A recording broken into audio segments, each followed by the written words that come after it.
Uchundir hamon ushalmas orzu, ammo biz uchun bolalikni yodga soluvchi avtomobil Toyota Supra. 1993-yil Toyota butun dunyoga afsonaning nomini qaytadan taqdim etdi.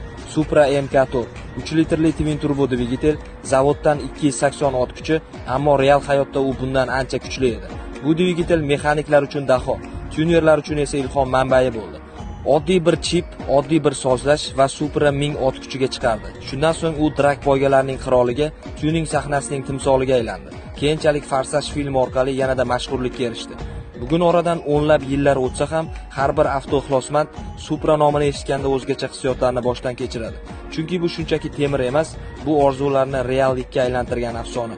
Toyota Supra MK4 afsonalar hech qachon eskirmaydi.